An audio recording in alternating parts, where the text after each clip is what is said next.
অনিলাবদাকে request করবে এখানে আসার জন্য আরেকবার। Life time excellence award. শোকের বেশি সময় ধরে ক্রীড়া সাংবাদিকতাকে এক অন্য মাত্রায় নিয়ে গেছেন তিনি। শুধুমাত্র সাংবাদিকতা নয়, তিনি একজন দক্ষ লেখকও। ব্রাজিল থেকে বলছি বা উড়ন্ত জিরান তাঁরই সৃষ্টি। মোহনবাগানীদের গর্বের সিনেমা 11 তারই মস্তিষ্কজাত। শুনে যা রে খোলা রেখে গান, এই গানটিও তার উপহার আমাদের। এই বাংলায় ক্রীড়া সাংবাদিকতা করা এত বছর যদি কঠিন হয়, তাহলে ক্রীড়া সাংবাদিকতা সংক্রান্ত চ্যানেল, প্রোগ্রাম বা কোম্পানি চালানো প্রায় অসম্ভবের পর্যায়ে। কিন্তু সেই অসম্ভব কাজই করে দেখিয়েছেন অনিলাভ চট্টোপাধ্যায় 2.5 দশক ধরে। প্রথমে 10 মিনিটের খেল, তারপর এক্সট্রা টাইমের মাধ্যমে জিতে নিয়েছেন মানুষের মন। আজকে মারিনাস এরিনা গর্বিত ওনাকে লাইফ টাইম এক্সেলেন্স পুরস্কার দিতে পেরে। Absolutely a big round of applause for Anilav Chattopadhyay. Akashvani Kolkata, শুরু হচ্ছে মহিলা মহল।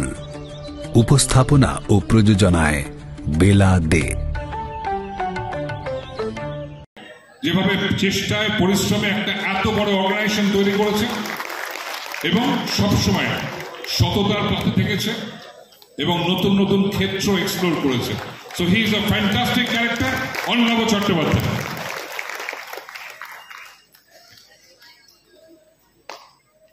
অনিলাবদা, দুটো লাইন যদি একটু বলো।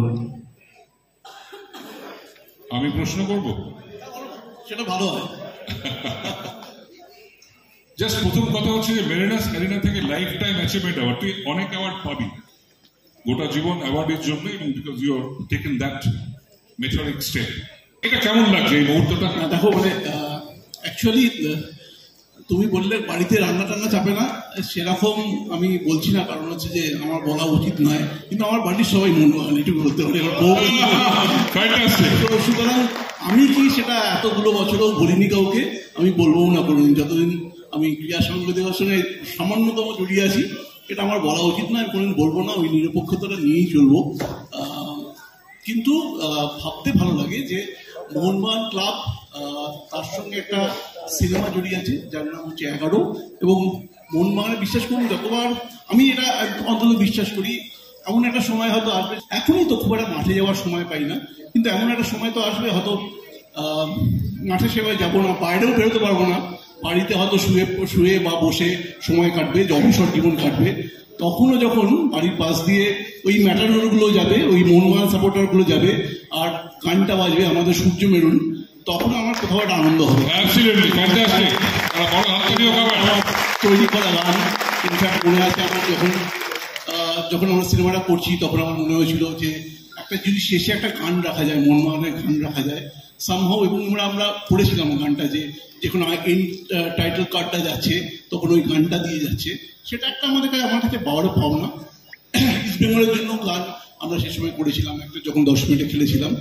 তো আমার মনে হয় যে আমাদের যে খেলার সংস্কৃতিটা আছে সেটা এইসব নিয়েই আছে। কবিতা, গান, কত ভালো ভালো লেখা আছে, কত ভালো ভালো সাহিত্যিকরা লিখেছেন, আমাদের ফুটবল নিয়ে লিখেছেন, আমাদের সাহিত্য অচিন্ত কুমার সেনগুপ্ত কত লেখা আছে মোহনবাগান নিয়ে। তো এইগুলো হয়ে এসছে, সেটা আমরা ধরে রেখেছি, আমরা চেষ্টা করেছি, এবং এইটাই বাঙালির সংস্কৃতি। বিশ্বাস করুন, আজকে যেগুলো হয়তো দেখি সেগুলো অচেনা লাগে, কিন্তু বাঙালির সংস্কৃতি বলতে এইটাই ছিল। ফুটবল ছিল, গান ছিল, কবিতা ছিল, সাহিত্য ছিল, সব মিলিয়ে আমরা ছিলাম, বাঙালি ছিলাম, বাংলা ভাষা ছিল। তো সেগুলো আমাদের বাঁচিয়ে রাখতে হবে। সেগুলো তো এত যেটা আমার মনে আছে, আমি 10 মিনিটে খেলে যখন করতাম তখন একটা উদ্যোগ দিয়েছিলাম যে খেলার মাঠে যদি খারাপ কথাটা বন্ধ করা যায়, কারণ আমার মনে হতো বারবার করে যে মেয়েরা যতক্ষণ না আসে ততক্ষণ সেই খেলাটা কখনো ভালো হতে পারে না। আজকে এই ফ্যান ক্লাবগুলোর একটা উদ্যোগ নিয়েছে যে বহু মেয়েকে দেখতে পারি যে জার্সি পরে মাঠে যাচ্ছে, যারা হয়তো তার হাজব্যান্ড মোহনবাগান সাপোর্টার, সেখান থেকে তারা ইনহেরিট করছে কোনোভাবে যে যদি তার মোহনবাগান সাপোর্টার হচ্ছে, তারা মাঠে যাচ্ছে, টিমকে সাপোর্ট করছে।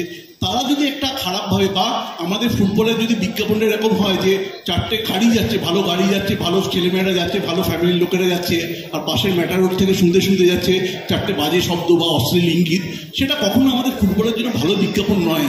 তো এই যে আপনারা যে কাজটা করছেন, আমার মনে হচ্ছে গ্র্যাজুয়ালি এই সংস্কৃতিটা চেঞ্জ হচ্ছে। সবাই মিলে মাঠে যাচ্ছে, সবাই মিলে স্লোগান দিচ্ছে, সবাই মিলে টিফো নিয়ে যাচ্ছে, একটা করে মেসেজ থাকছে, সোশ্যাল মেসেজ থাকছে, এটা বিরাট কাজ হচ্ছে। এবং তারপরে যখন দেখছি এরকম একটা আয়োজন, এবং দমদম চিরকাল ধরে ইস্টবেঙ্গলের জায়গা, তার বুকে দাঁড়িয়ে মনমোহন এরকম একটা প্রোগ্রাম করতে পারে, সত্যি বেটা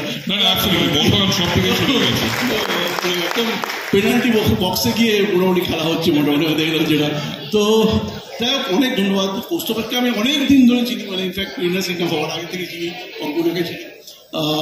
এবং আপনারা সবাইকে বলবো যে যারা যারা এই ক্লাবের সঙ্গে জড়িয়ে আছেন, যে কালচারটা আপনারা নিয়ে আসছেন ময়দানে, সেই কালচারটাকে বিশ্বাস করুন, সেই কালচারটাকে নিয়ে আসুন, দেখবেন ভালো হবে।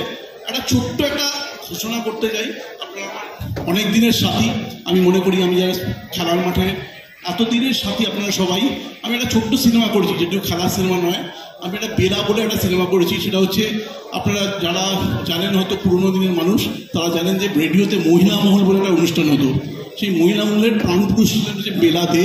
তিনি মেয়েদের কথা বলতেন, মেয়েরা কীভাবে রান্না করবে বলতেন, আবার মেয়েদের অধিকারের কথা বলতেন। আমি তার বায়োপিকটা করছি, তার মুখ্য ভূমিকার উল্লেখ করছেন ঋতুপর্ণা সেনগুপ্ত, আরও বেশ কিছু মানুষ আছেন, পুলিশ শিল্পী আছেন। সেটা আগস্টের এন্ড উইকে, মানে লাস্ট উইকে বেরোবে।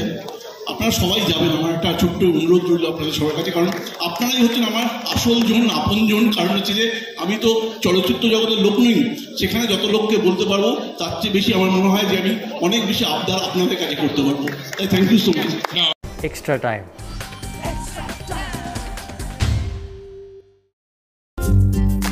লেটেস্ট নিউজ আর এক্সক্লুসিভ ভিডিওর সঙ্গে আপডেট থাকতে এখনই সাবস্ক্রাইব করুন আমাদের ইউটিউব চ্যানেল। বেল আইকনে ক্লিক করতে ভুলবেন না যেন।